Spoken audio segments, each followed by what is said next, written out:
黑衣舰队很快就会歼灭他们。大当头，黑衣舰队的锁天剑阵绝无活口，我们还要监督什么？大内密探。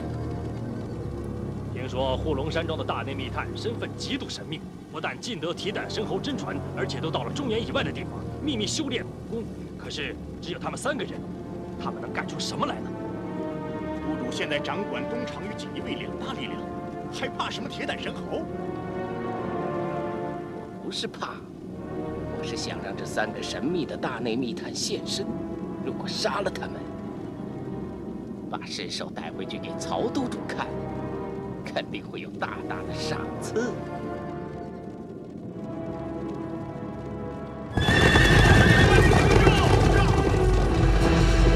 大哥，我们逃也逃不掉了，带着夫人先走，我们殿后。血肉之躯，如何可挡锁天剑阵？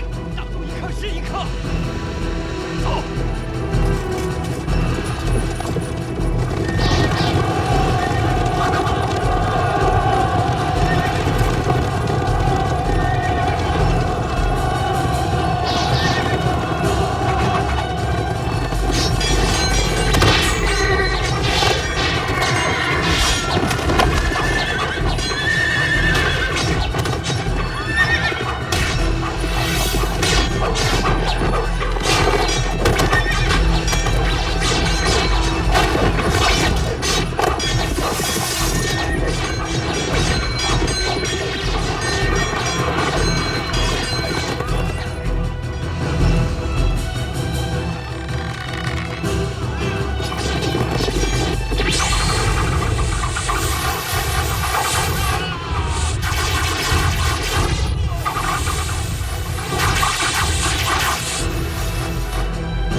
昨日已在午门斩首，何来口讯？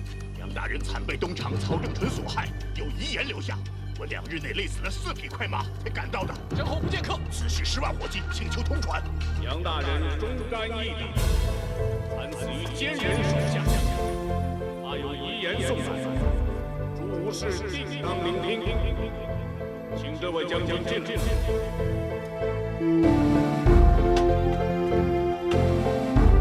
废止江门泰，叩见神侯。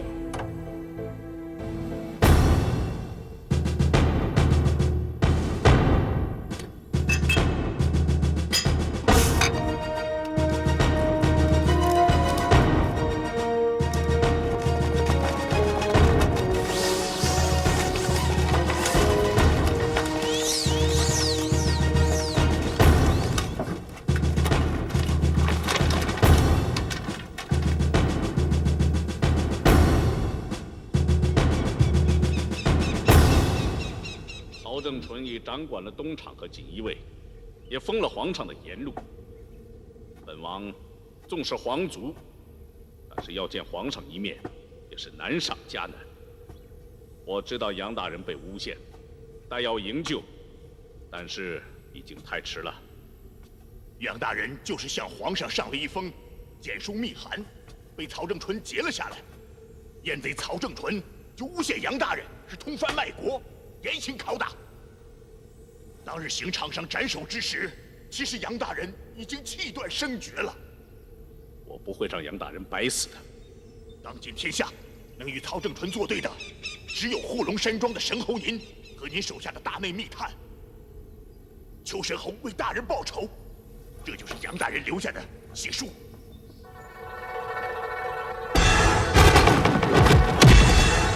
无事，不让我请你去和杨宇轩做饭。水星掌，果然不是江门泰，是曹正纯的人。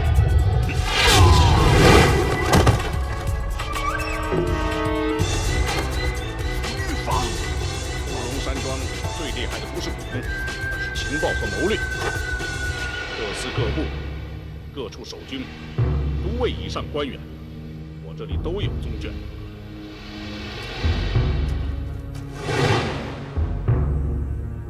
曹正纯太低估我了，杨大人与我私交甚厚，我早知他一遇害，曹正纯定会找机会杀我。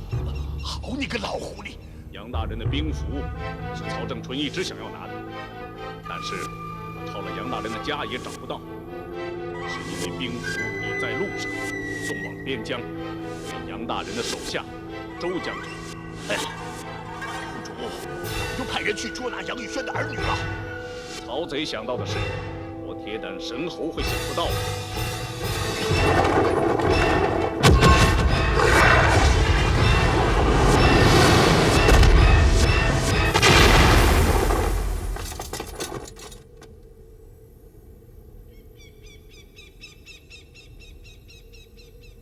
他们应该到了。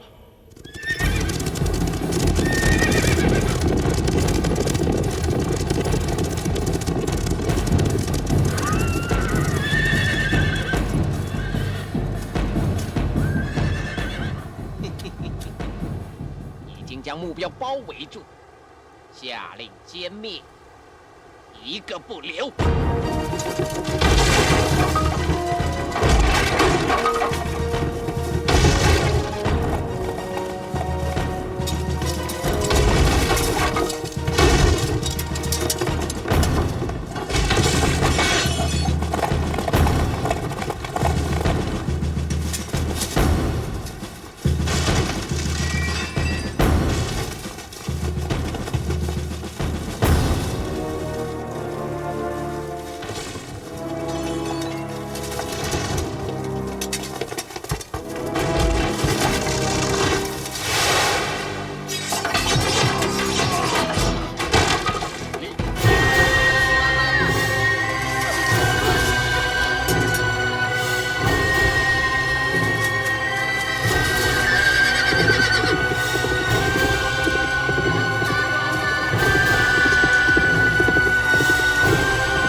下第一的大力士吧？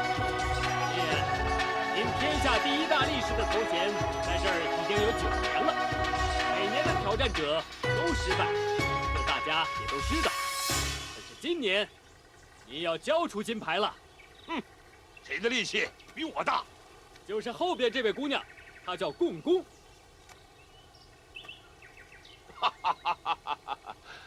古代的巨人，一头撞塌不了舟山。你今天倒踏出个公公。我爹在我7岁的时候被我一手举过了头顶，才给我起了这个名字。你试试，把我一手举上头顶。考核的时候我举的是6个人，可以再试一次。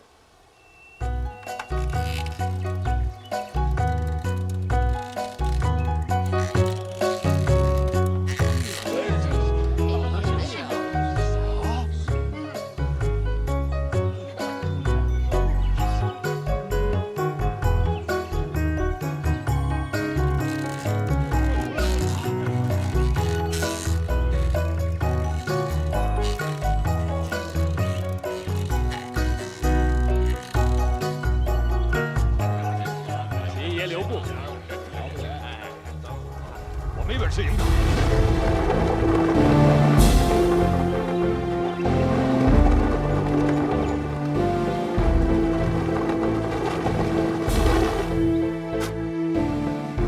秦爷何必这么生气呢？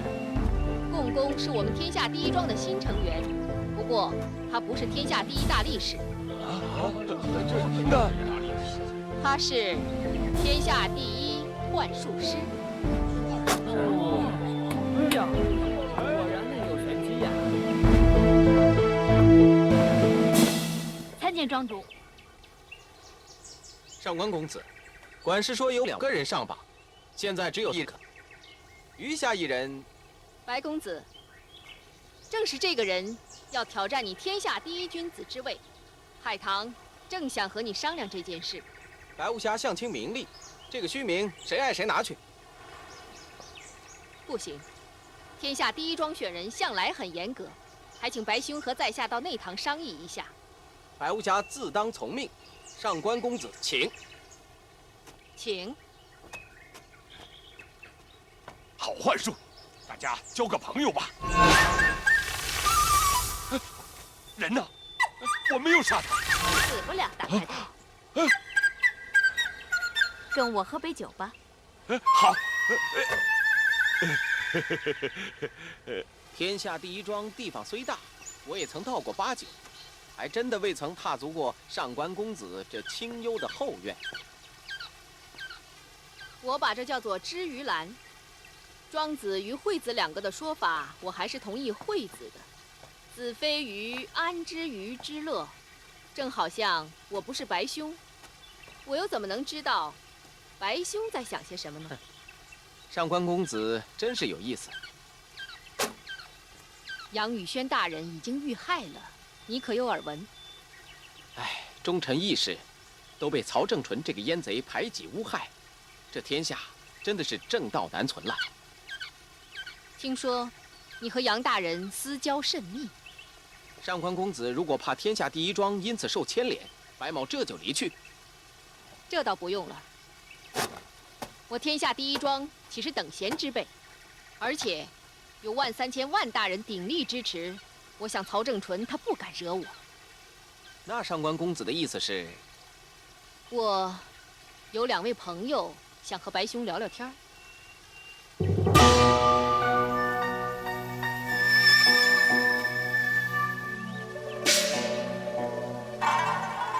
这2位是大内密探，天字第1号和地字第1号，有何见交？请问，这是你的笔记？像倒是像，不过这不是我的手笔。你一生发表的和没发表的书信有3288份，我们手上有2948份，每一份的笔记都和这封密函一模一样。笔记专家鉴定绝无差错。这是我们从东厂偷出来的。你跟杨大人是结拜兄弟，出卖他的也是你。饶命！饶命！给我一次机会吧！好一个天下第一君子，为了自己的名利出卖自己的结拜兄弟，一刀，你看怎么处置？杀！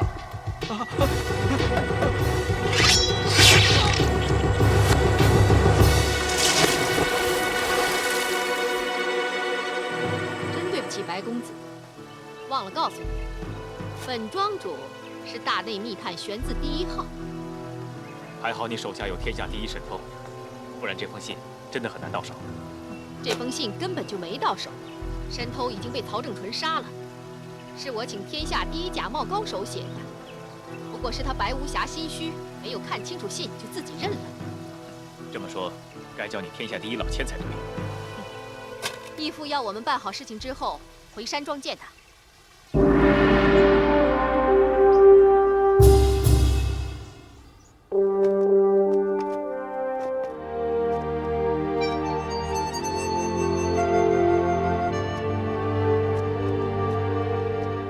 你们来了。义父，义父，义父，你没受伤吗？还好我没低估了曹正纯派来的人，他的碎心掌原来已经练到10足火候。让我一刀杀了曹正纯，不就了事了吗？别太自信。曹正纯练了童子功50年，刀枪不入，罩门在哪里都无人知道，连我也没有把握可以杀他。可是他越来越猖獗了。他不但掌控东厂、锦衣卫，又在朝中巧立名目，设立多司、多部、多局。他是在为自己扩充势力。他的力量很快就会掌握整个朝廷，到时候要造反就易如反掌了。义父，难道皇上一点都没有察觉吗？天涯，还是你细心。当年先皇为怕皇上年少被欺，帮我丹书铁券、尚方宝剑，成立护龙山庄，就是要制衡宦官势力。但是皇上比我想的要聪明得多，他不但要用我来制衡曹正纯，同时也用曹正纯制衡我。皇上要用曹正纯来制衡义父。曹正纯是太监，跋扈到极点，大不了也只能挟天子，以令诸侯。我跟他不同，我本姓朱，是皇上的叔父。万一我造反，就会威胁到皇上的地位。皇上竟然怀疑我们的忠诚，太过分了。这就是政治，他贵为天子，一定要平衡各方势力，不能让任何一方太强或者太弱，这样他的位子才能坐得安稳。这么说，我们所有人都只不过是皇上的棋子罢了。这才是为人臣者最难的地方，既要尽忠，同时又要自保，不想让自己成为皇上牺牲给对方的一颗棋子。所以义父明知道曹正纯一直在扩张势力，残害忠良，但是义父也只是被动的，见一个才救一个。我是在等他触动皇上的底线。什么是皇上的底线？只有皇上自己才知道，但只要一被碰到，皇上一定马上借我的手杀曹正纯。那如果我们触动了皇上的底线，皇上也一样会借曹正纯的手杀了我们。你讲的不错。这样做事实在太束手束脚了。政治讲究平衡和忍耐，绝对不是什么痛快的事，要花很长的时间去等候，然后才会开花结果。就像我培养你们一样，足足花了20多年，你们才符合我大内密探的要求。我们明白义父的苦心，现在我们只能尽力多收集情报，打击曹正纯的阴谋。同时，我希望你们两个尽力去物色另外一个皇子第1号。我需要有4名大内密探才足够我调配。我在天下第一庄已经留意好久了，可是都没有结果。那只是说，我们需要更多的耐心。你们3个是我在4000名孤儿当中挑选出来的，前后12年，找到天涯之后，整整7年都找不到一个合适的人选，但我还是坚持下去，最后才找到你跟一刀。要胜利，绝不能只争朝夕，一定要能够忍耐坚持，这样成功才会属于你们。是义父。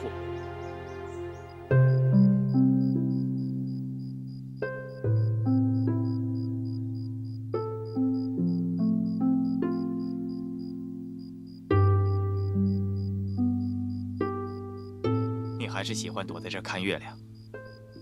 大哥，从小到大，只有你才了解我。小时候，你每次躲起来，都会害得护龙山庄的卫士到处找你。但是只有躲起来，只有我看到别人，别人看不到我时，我才有安全感。你还是抹不去以前那一片阴影。换作是你，你也不会的。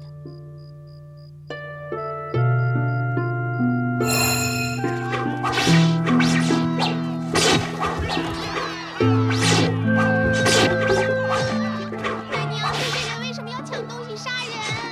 不是人，是畜生！你们是大善人，你们是何等就来抢我们海家堡？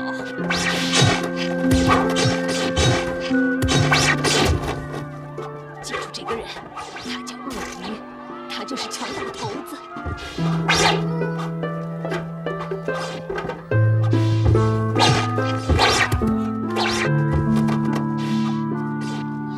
奶娘，孩子，不要死，千万不要死，要尽一切可能活着，活着才有机会。我记得奶娘的话，把自己当成一个死人，我把身体当作是自己的了，就是被铁钩插进肩膀，也没有叫疼。他们一直没走，后来我才知道，他们是在找谣传我爹藏起来的一批金子，但是这些金子根本不存在。他们一直待了5天，这5天中，我一直在死人堆里装死，一口水没喝过。到了第3天，尸体开始发臭、渗水，苍蝇也开始飞过来。那种可怕的苍蝇声一直在我耳边响着。我不敢动，因为我要活下去。到了第5天，来了一个人。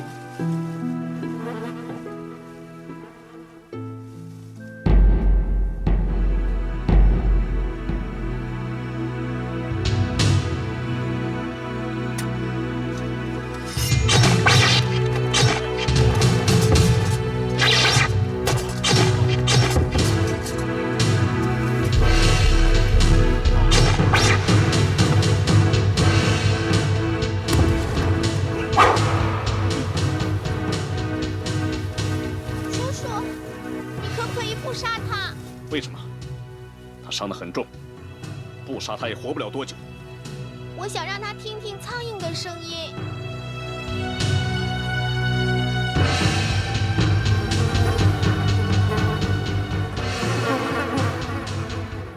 一直到今天，只剩下我一个人的时候，我还会听到苍蝇声。义父说过，我们不必公开自己的身世。你为什么告诉我？因为我一直把你当做我的亲哥哥。怪不得义父送你当玄子第1号，在这种环境下能生存下来，以后不管遇到多大的困难，也不会再当一回事了。你呢，大哥？义父是怎么收留你的？你能告诉我吗？你遇到了什么？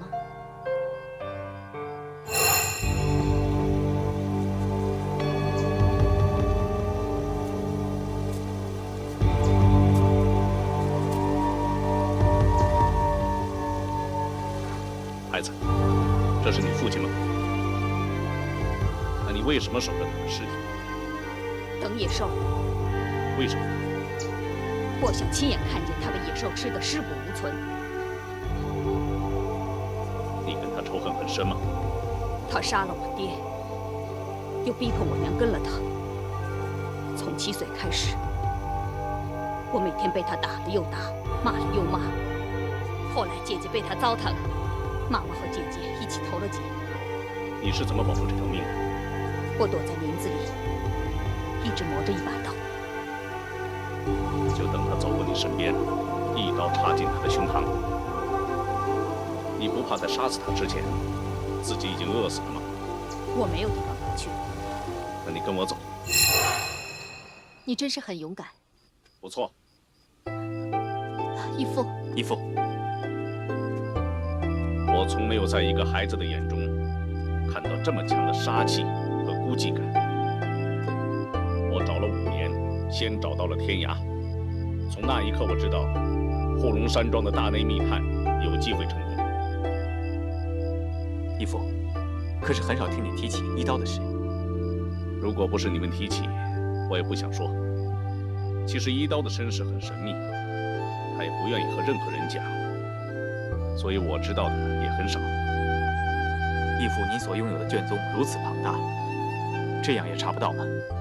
查到了，不过只有4个字，但是已经足够了。只要义父觉得放心，我们就不会多问了。找到你们3个，是我一生最大的成就。义父武功盖世，连当年自称天下第一、前无古人后无来者的武三通都败在你的手上，至今还被囚禁在天牢。这继父怎么可以说没有成就呢？自己武功练得高是难，但是能有慧眼，找到能清出于蓝的弟子就更加难。义父如此看重我们，为什么不亲自教我们武功，反而让段大哥远赴扶桑学伊贺派忍术，让一刀去跟霸刀学绝情斩，还有让我跟无痕公子学琴棋书画、医术星象呢？我要的是4个各有专长、各有本领的人，而不是我的4个影子。而且我们永远也摸不清你的武功底细。如果有一天我们背叛你，你杀我们会很容易。一刀，你为什么想事情想得那么不全面？义父对我们恩重如山。中国皇帝的一句话，有一天皇上要杀我们，我想义父也绝不会留情。你说的没错。我相信这个世界上还是美好的东西多一些。天涯，如果你经历了一刀学绝情斩的过程，你就不会那么想了。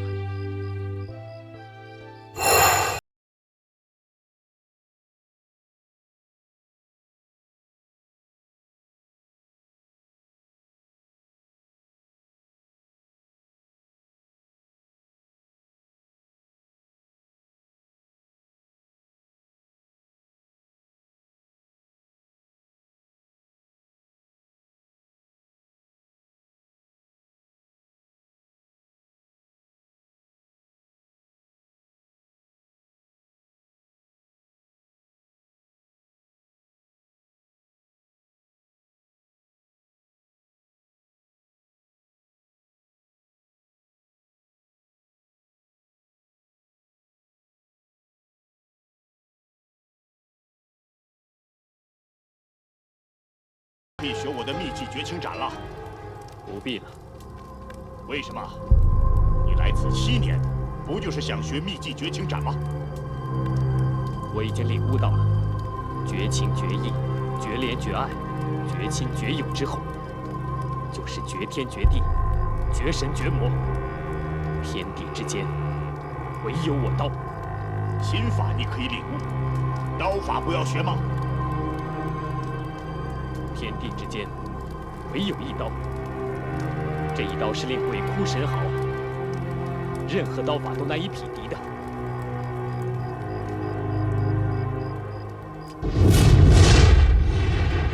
师傅，你要是什么？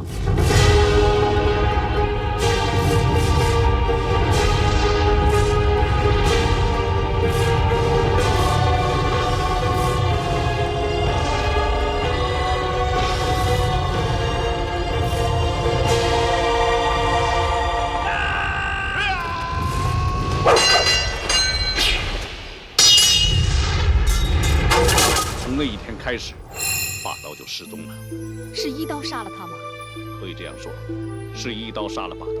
2年后，有人看见霸刀已经变成一个小生意人，在市场上变卖水果，绝口不提武功，也永远不碰刀，连小李子的皮都是伙计代劳，每天只是陪老婆抱孩子玩。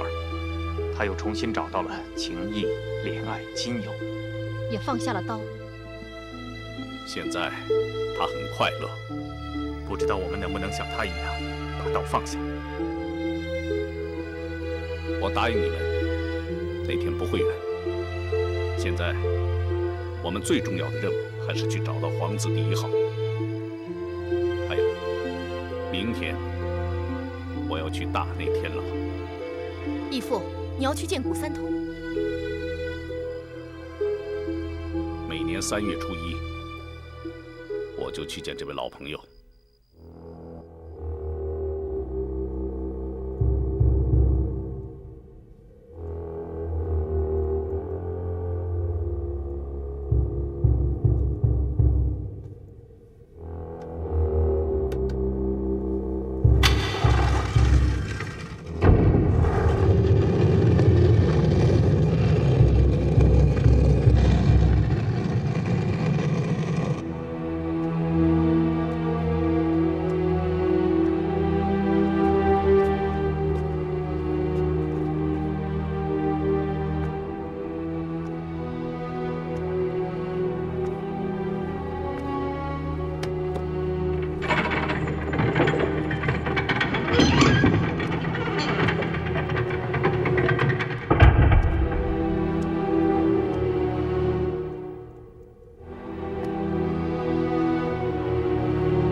怪物，好久没和你喝酒了，我带了2瓶酒来。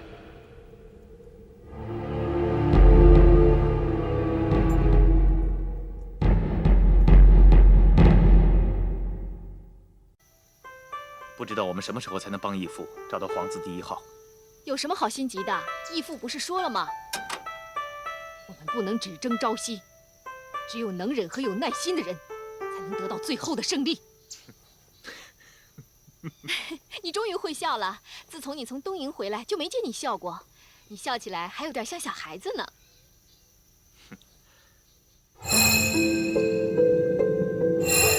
很多年前，也有人这么说过我。大哥。你曾经在东营住过3年，一定见过下雪了。听人说东营下雪很漂亮的，是不是还有很多樱花盛开啊？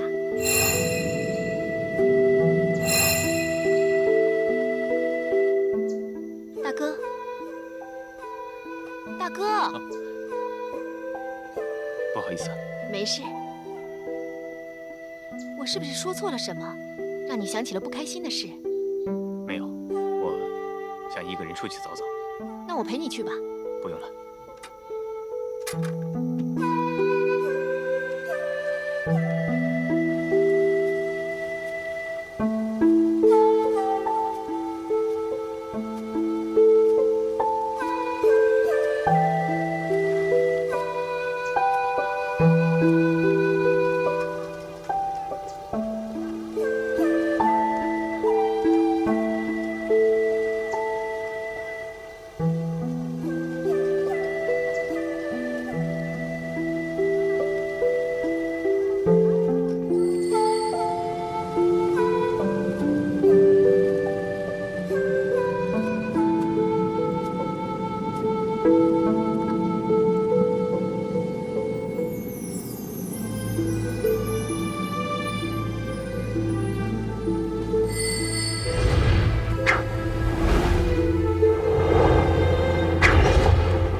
你就会全身湿透，回家就可以不用洗澡了。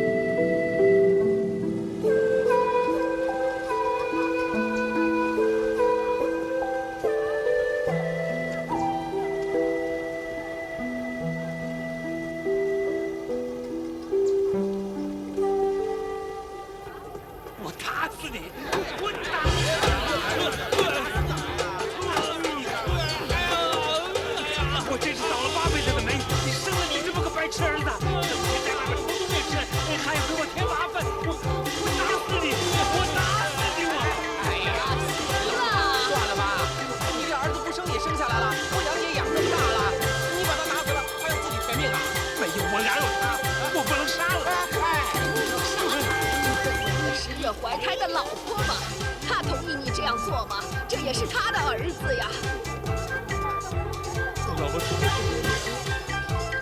我到哪儿去找他？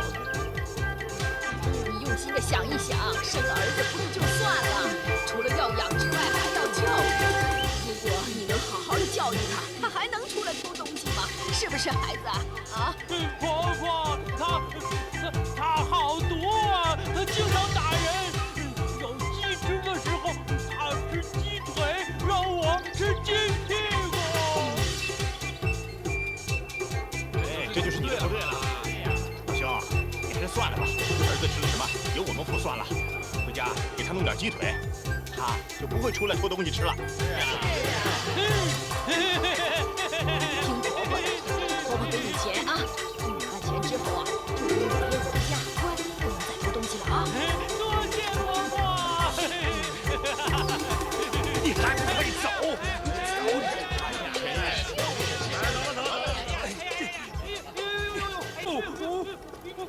还拧，疼不疼啊你？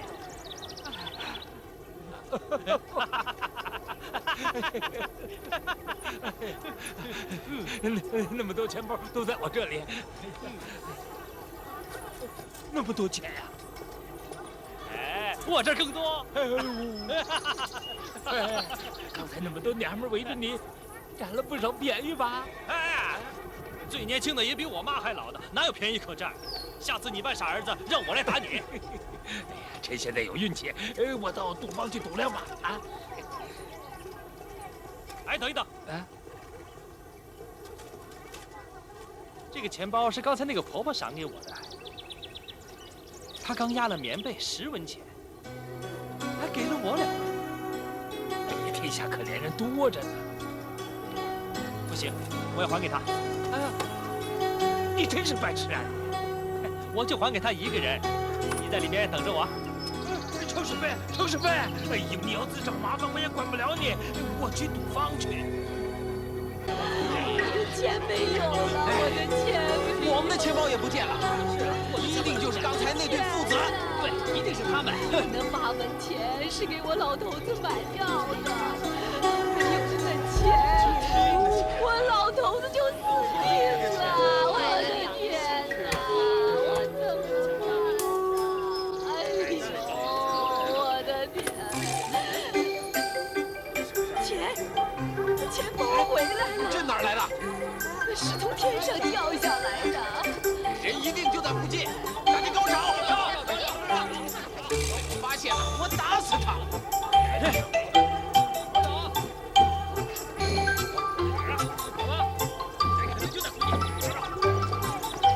别跑了！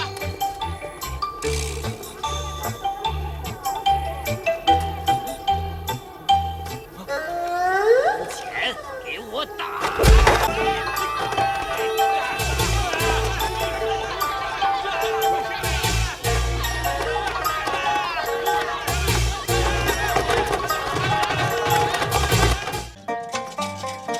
哎，张老三！哎呦，怎么了？挨揍了吧？我让你别去。我良心舒服嘛。哎，怎么样？赢了输了？赢了一点点。我想啊，出去给我老婆买根凤头簪到头玩玩，怎么样？陪我一起去吧。买女人的东西，我在这儿等着你，你自己去吧。那你一定要等我回来。好，速去速回。哎，小老板。哎，我儿子在这里，你可要好好的招待。我一会儿就回来。啊。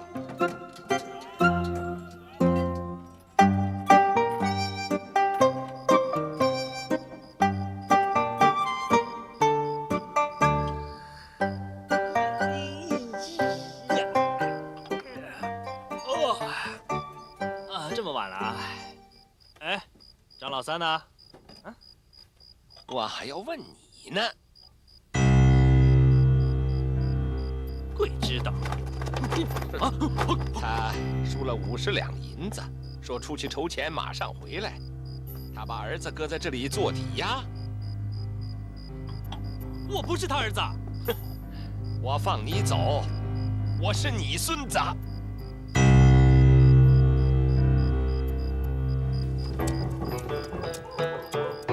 哎呀，大哥，里面啊？啊，这里面多难受啊！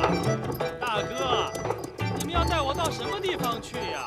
我人老皮韧，屁股又臭，做肉包子的话呢又不好吃，而且我是个男的，要被卖到妓院去的话呢，也不会有人要我的，还不如把我放了吧，大哥啊！你还是省口气吧。我们已经替你找了一个好去处，保你一生吃住不愁，而且可以相伴金枝玉叶，日夕跟美女同住一个屋檐下。哪有这样的便宜事啊？我老爸教过我，便宜莫贪。还是大哥你先去好了。现在好像还轮不到你来挑吧？你就认命吧。我老实跟你讲，我这个人没什么强，就是咒人灵验的很。被我咒过的人要倒3倍的霉，断子绝孙，晚上睡觉背上痛，起身屁股痛。讨个老婆像只猪，生个孩子像只鸡。都断子绝孙了，怎么还会有孩子？老婆偷汉子生的。那像鸡像狗不关我事吧？哦，这样老实说，如果真的生只狗的话，都挺像大哥你的。这样老实说，像只狗都不要紧，如果鸡狗加起来就是杂种了。你虽然很难看，不过我非常同情你，我可以帮你人道毁灭自己。待会儿你就知道谁同情谁了。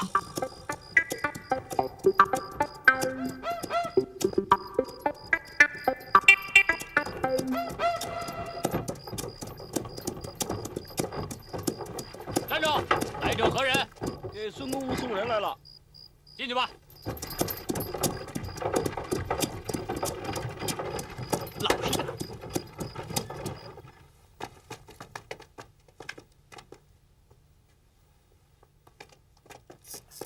喂，先生好啊，你带我去啊。喂，别晃，哎，别晃，再晃我要吐了，帮我放下好不好？停下！喂，别靠近啊，别靠近！我瞧瞧。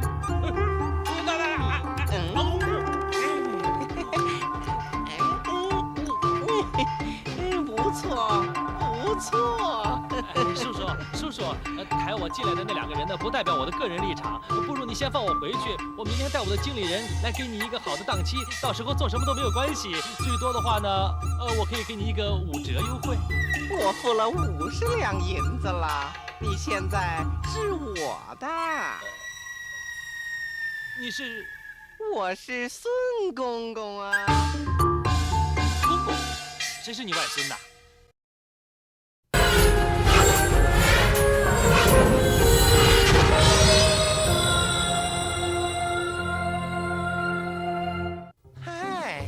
我是宫里的孙公公，专管新人的。谁是新人呢？啊，管你呀，我的好孩子。我们有什么误会啊？每一个进来的人都这么说的。你要多少钱？我出去都搞一个筹报活动来还给你啊。每一个进来的人都这么说的。我不要做太监吗？哎呦，每一个进来的人都这么说的。这样我讲什么都没意思了。救命啊！救命啊！怎么了？连塞嘴巴的布都用完了吗？对不起，孙公公，确实是没有了，连你的内裤也用上了。小子，你就克服吧。来啊，先把他抬进去，让他参观参观，然后关到囚室里。是。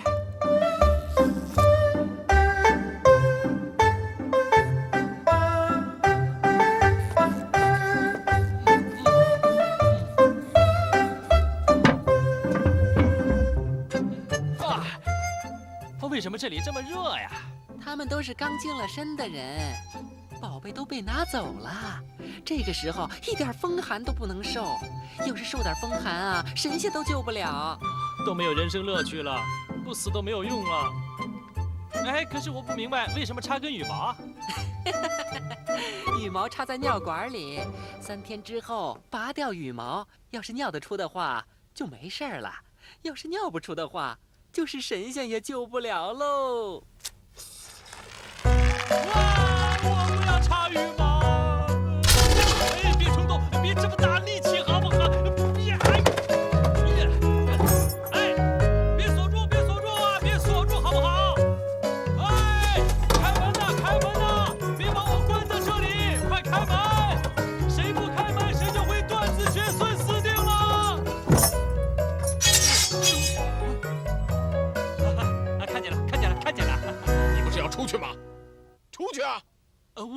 这是误会。那叫我们来开门干什么？没，我是想吸最后一口自由的空气呀！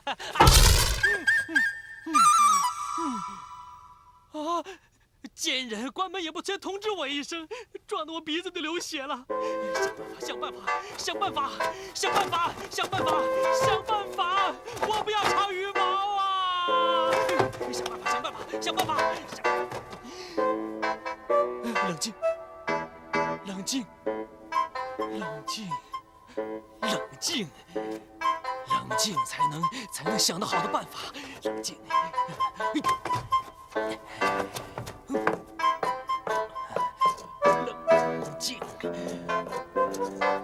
冷静，冷静。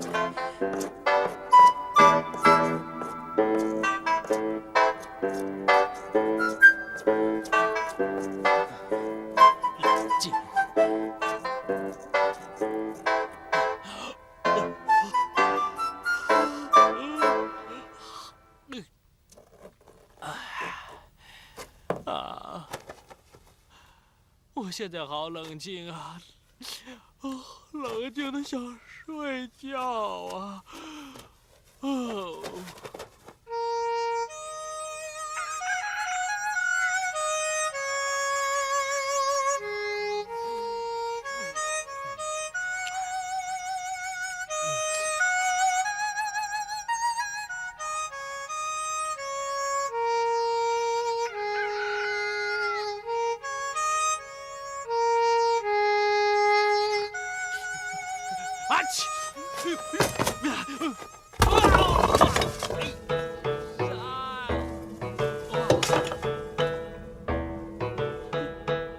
有个洞啊！这是天无绝人之路啊！所以想冷静是没有用的，要睡觉才有用的。真是祖先保佑，我不用长羽毛了。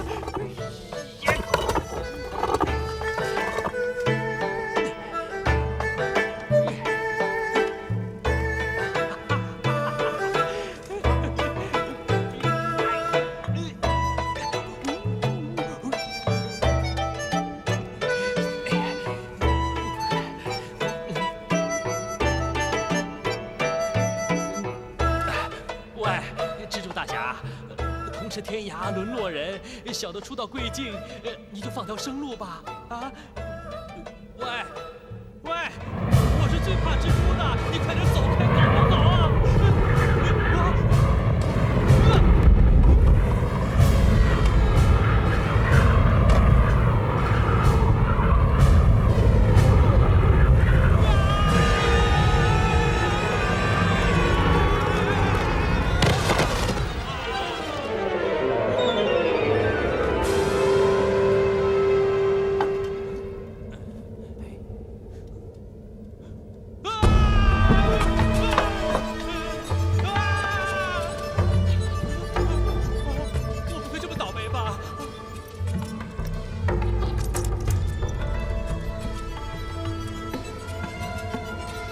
老哥，你吃什么呢？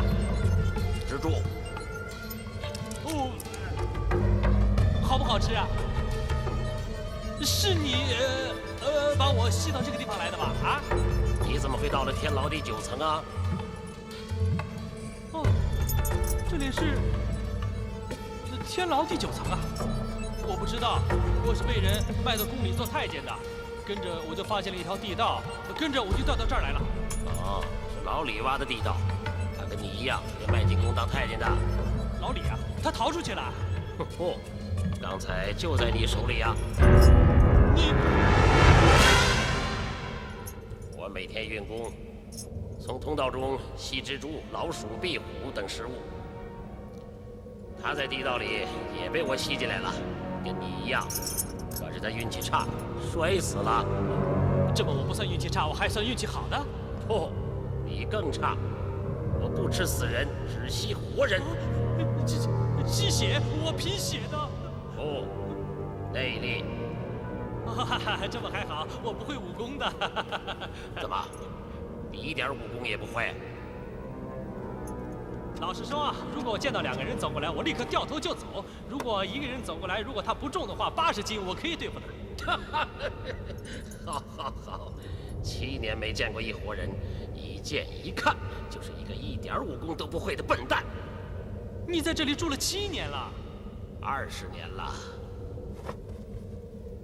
老朱他每2年都要派一个高手进来，试试我武功有没有退步。他最后这几年也就放弃了。你的内功这么厉害，你也走不出去？你往后面看看。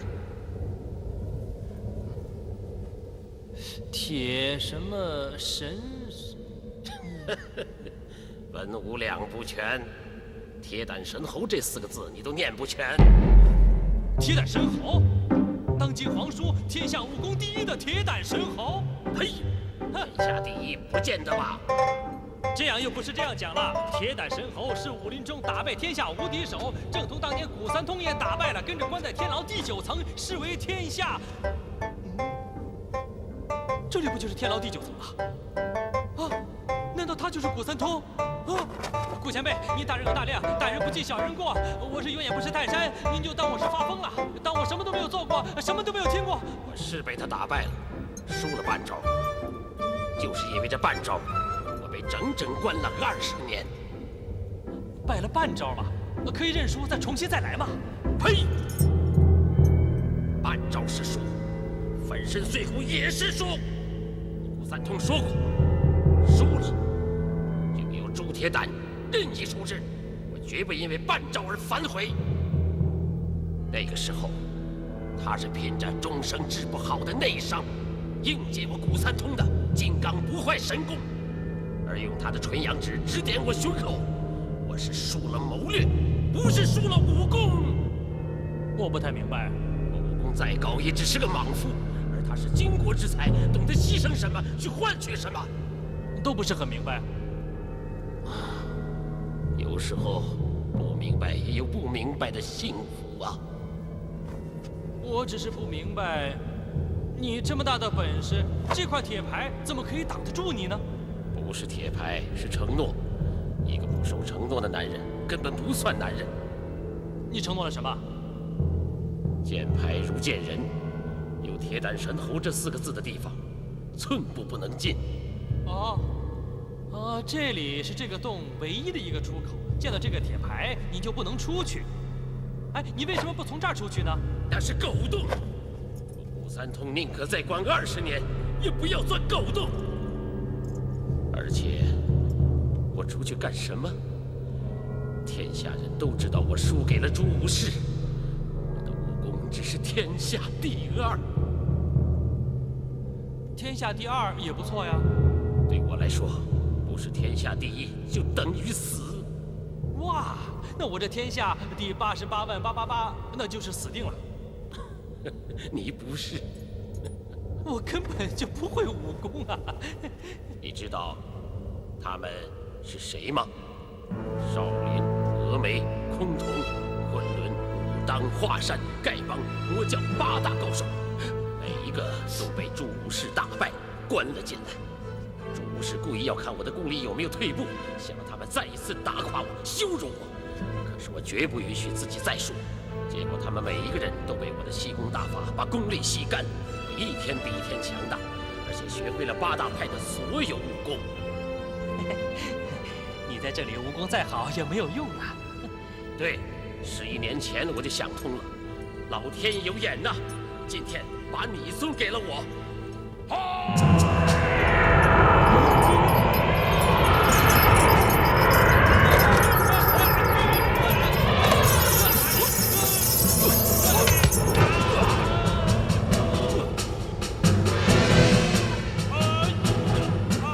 你不是要给我插羽毛？插什么羽毛？顾大侠，你是天下第2高手，就饶了我这个88万888的高手吧！你放过我了！我不是要害你，只是要送点东西给你。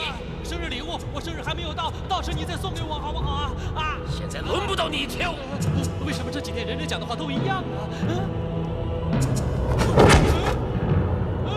色魔，救命啊！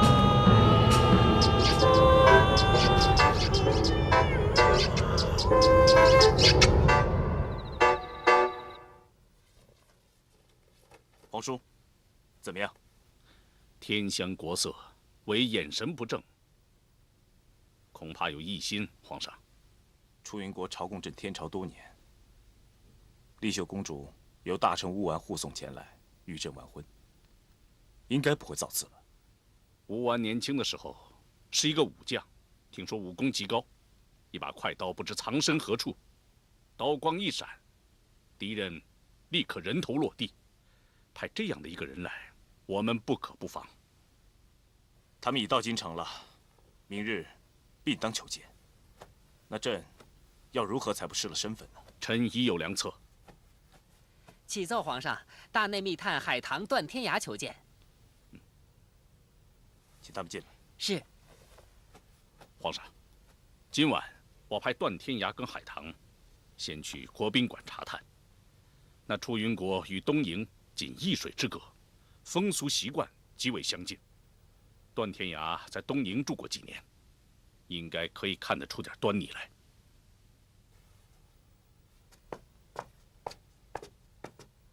段天涯，上官海棠参见皇上。天涯，出云国丽秀公主由大臣乌丸护送前来，今夜已到国宾馆。我对这两个人有怀疑，你们前去打探虚实。不过，乌丸的刀法极高，你们要小心啊。皇上放心。义父，你为什么会对这个小国公主生疑呢？出云国虽然臣服朝贡多年，但是处极寒之地，同朝廷少有来往。天涯在，这次事出突然，本王内心甚为不安呐。天涯明白。要速去速回。是。是。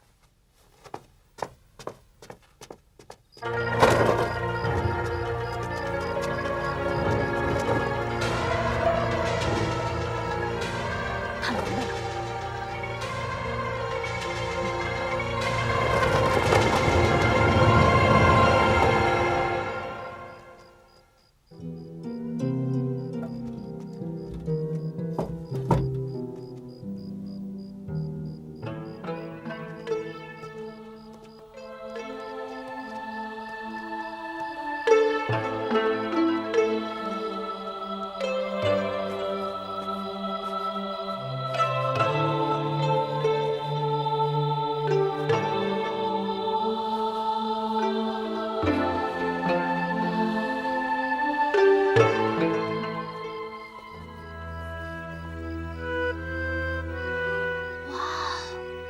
真漂亮！哎，你为什么不看啊？喂，男女有别，君子不欺暗室。皇上可真有艳福啊！有这样的美女送到嘴边，还要担心她？哼，女子的美貌有什么稀奇？最多能保持10-20年，到了50、60岁，还不是白发苍苍？不会吧？哎，大哥，你好像都没有成过亲是吗？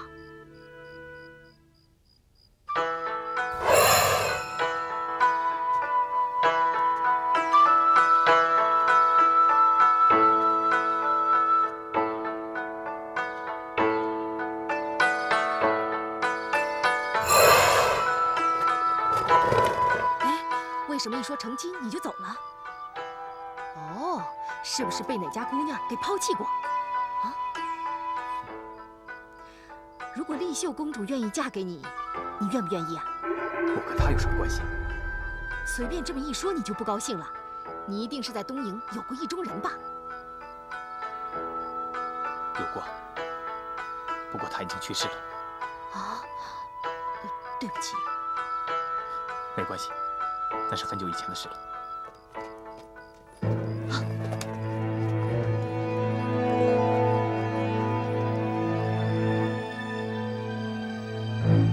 微臣乌丸求见公主。进来吧。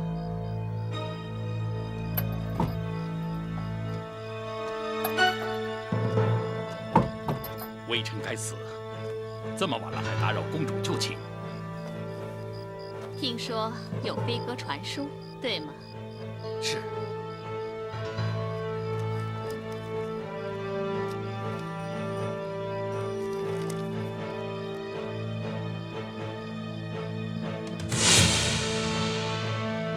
公主如果没有什么吩咐，小人先告退了。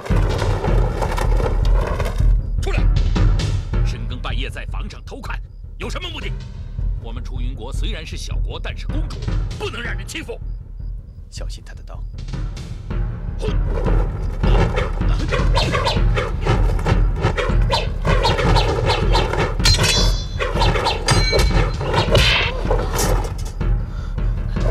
开刀！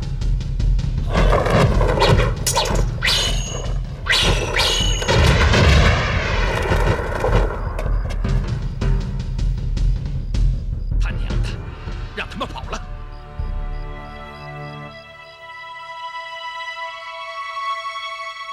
想不到他的火云刀，原来是气功刀。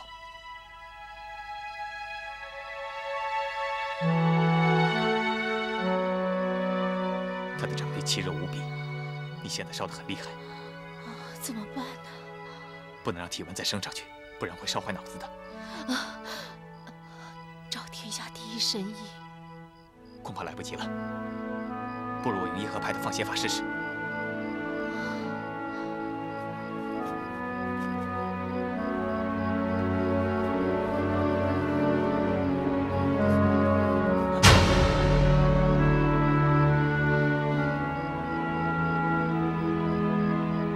你是个女人，生死关头也顾不得许多了。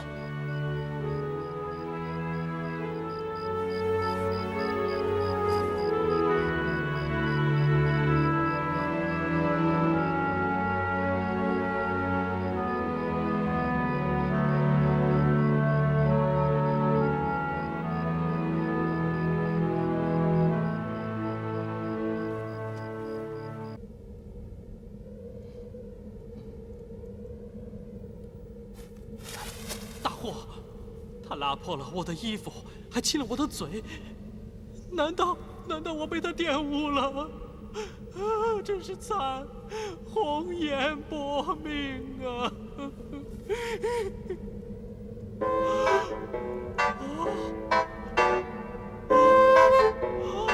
搞什么啊！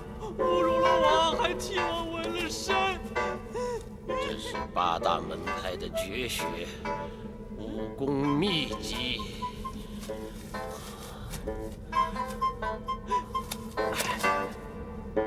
喂，顾三通，你没事吧？是不是装死啊你？我把40年功力都给你了。你讲笑啊！我身上连40分钱都没有，你将40岁的功力传给我？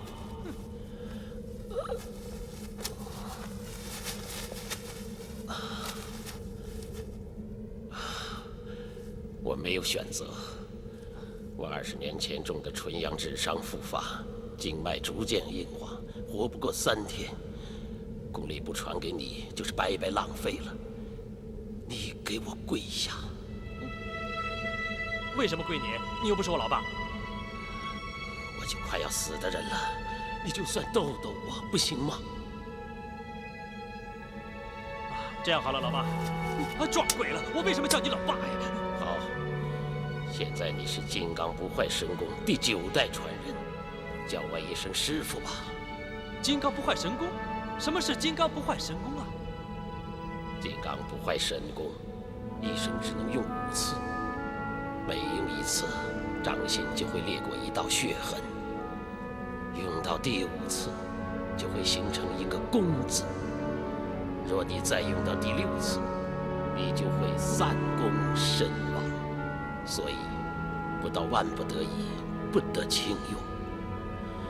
我苦练了19年，才第1次变身，可是你现在就可以了。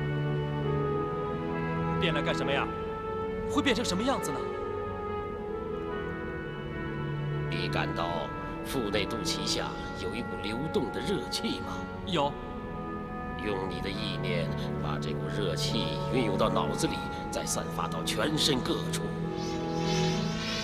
哇，暖洋洋的，倒是蛮有意思的。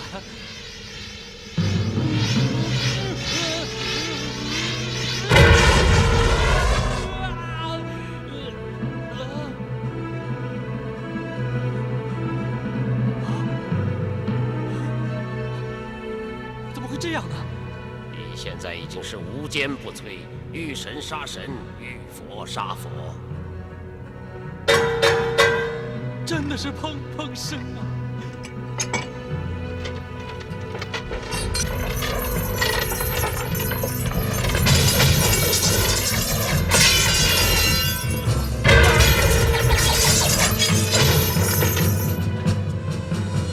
就是这样了吧？没事了吧？我穿上衣服先走了啊。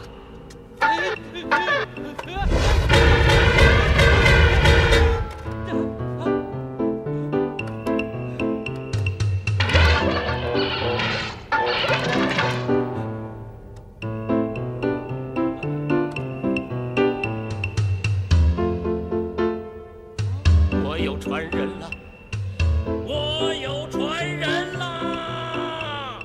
我怎么才能变回我自己啊？变身8个时辰后，功力就会自动消失。如果你要提前变回自己，只要你把力量收回到脑子里，再下降丹田降腹就可以了。哎呀！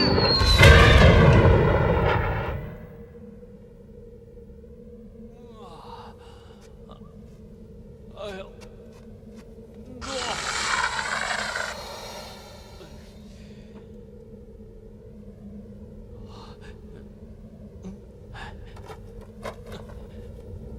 我真不相信，我可以变得这么的厉害，不是吧？这是真的。你有了这功力，好好钻研身上8大门派的武功，你就是武功天下第一。你把这球传给我，有没有条件呢？有，帮我打败老朱罗。谁呀？铁胆神猴。在你跟他交手之前，千万不能让他知道你会金刚不坏神功。然后去找一个叫素心的女人，告诉她我很爱她。素心，她是我一生的遗憾。我一生什么都敢干，可就是不敢跟她说我爱她。结果被老朱罗给抢走了，可笑吗？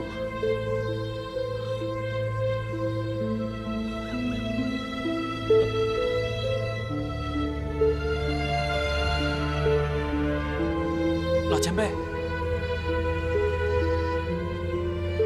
老前辈，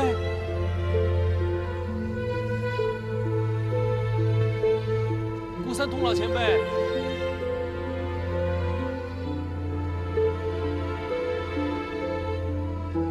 就这样死了。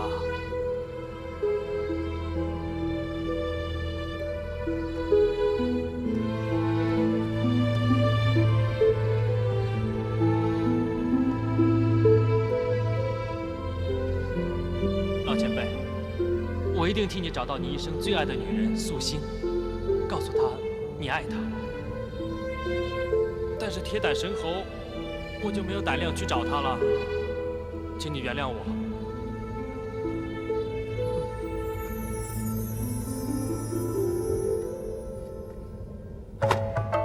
一生只能用5次，我已经用了1次了。哎呀，真是浪费了！哎呀，浪费了！顾三通老前辈见了你要停步，我就不用管你。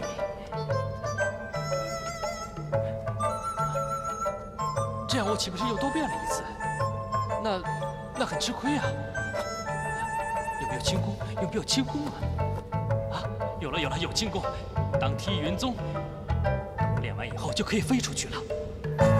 照你这样说，吴完的武功不在你之下。300招之内，我没有把握打败他。我看皇上最好还是不接见他，若非见不可，身上也要穿上金丝软甲和护心镜。我们是天朝大国，4海臣服，如果避而不见，恐成笑柄。只好由我陪皇上接见。有义父护驾，可策万全。海棠的伤势怎么样了？啊，当晚我已用伊和派放血降温之法为他泄了热，相信休息1、2天便可无恙。那你已发现她是女儿之身？是。天涯无心之过，还请义父见谅。江湖中人不拘小节。当年我为行事方便，所以让她女扮男装。海棠她自小跟你一块儿长大，一向对你有好感。这次让你知道她是女孩之身，她情窦已开，处理这件事，你一定要小心。义父，天涯曾经请天下第一神算为我算过命盘。我一生坎坷，无论爱上什么女人，都不会有好的结果。天涯实在不敢再堕入情网。你怎么能相信算命的这种说法？可是我过去发生的事情，已经证明这一点。你对雪姬用情很深，但亡者已矣，人不能沉溺在过去，必须走出伤痛的阴影。天涯明白。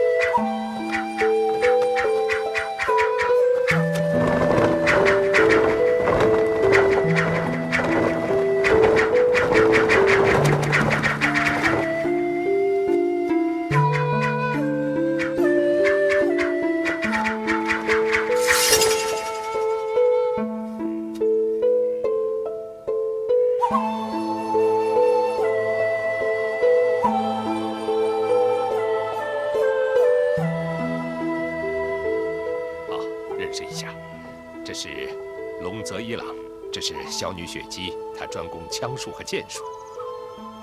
除了她哥哥石兵卫之外，在柳生家第2辈，武功属她最高。果然出色。我第一眼见到雪姬，心已经被她俘虏了。我以前绝不相信一见钟情，但是今天我不得不相信。东瀛礼教森严，我一直没有机会接触雪姬，直到那一天。我上山去采忍术用的毒草。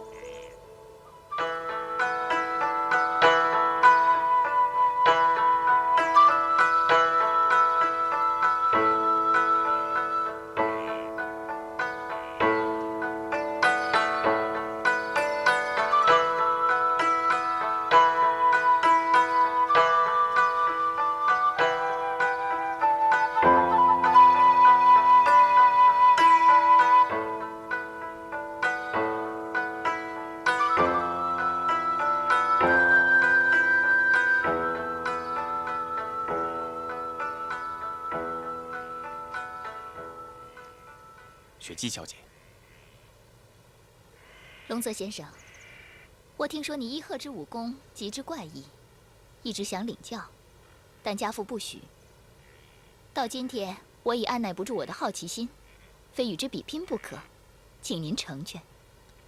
刀剑无眼，在下怕误伤了小姐。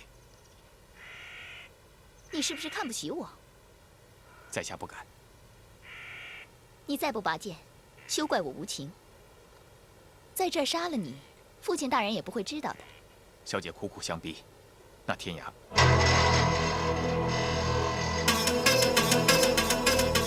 龙泽一郎得罪你。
胜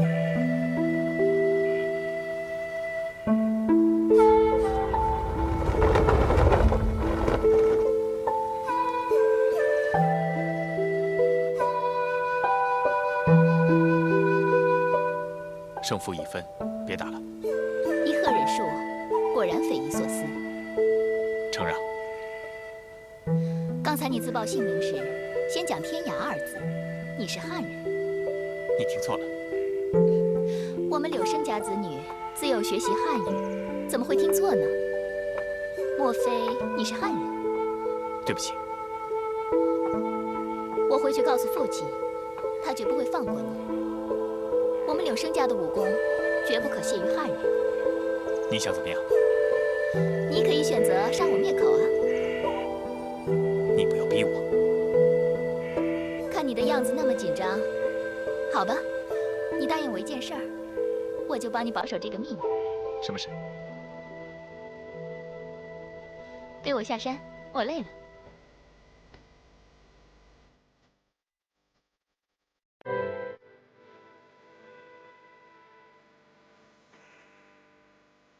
雪姬很近，我背着她一点也不累。我们一直聊着聊着，我知道，我一会儿就要放下背上的她，可是我更知道，我这辈子都不能放下心里的她了。直到那一天，天上下着很大的雪。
这里决一胜负吧。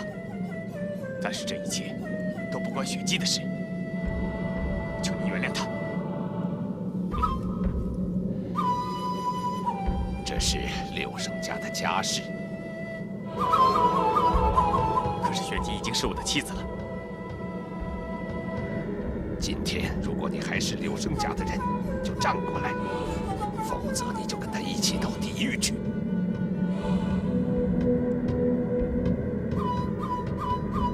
父亲大人，天涯已经是我的丈夫，请您饶恕女儿。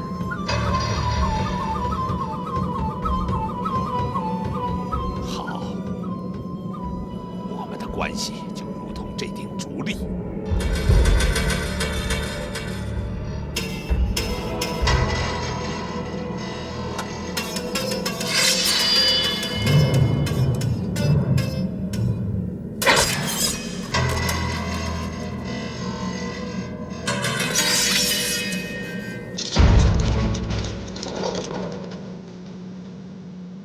等着我。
给我！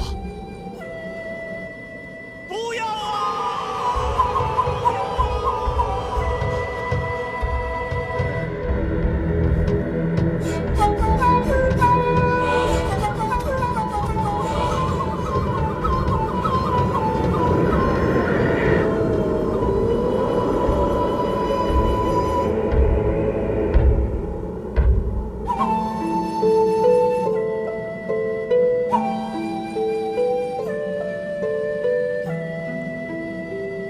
天涯在此立誓，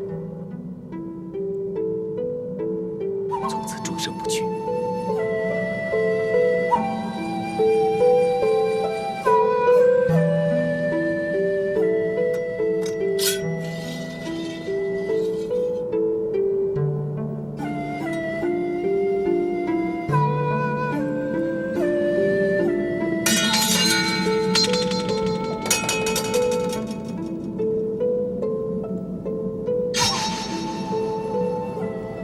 如有违约，有如此见。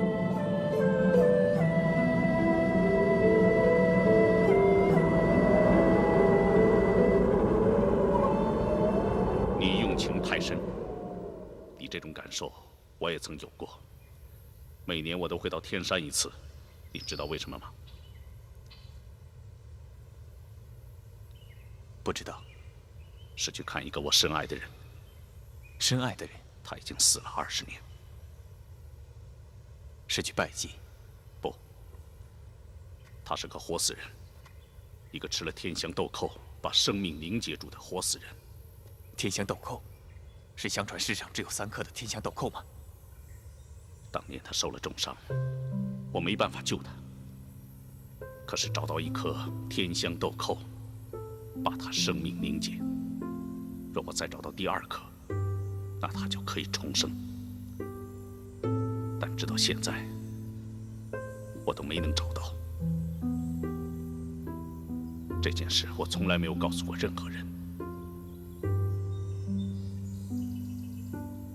那为什么要告诉我？我是要告诉你，做人有情有义是好，但是身为男子汉，不能够被往事拖住后腿，更不能让自己意志消沉，一定要继续去寻找自己的幸福。天涯愿意效法义父。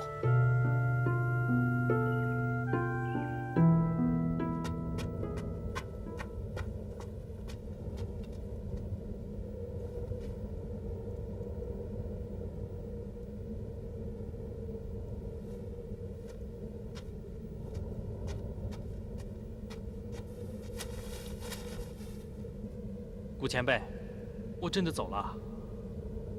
我程世飞从小到大都没有谁对我这么好过，你又不收我的钱，将武功传授给我，啊，不如你做我干爹吧。干儿子走了，我有机会再回来看你啊。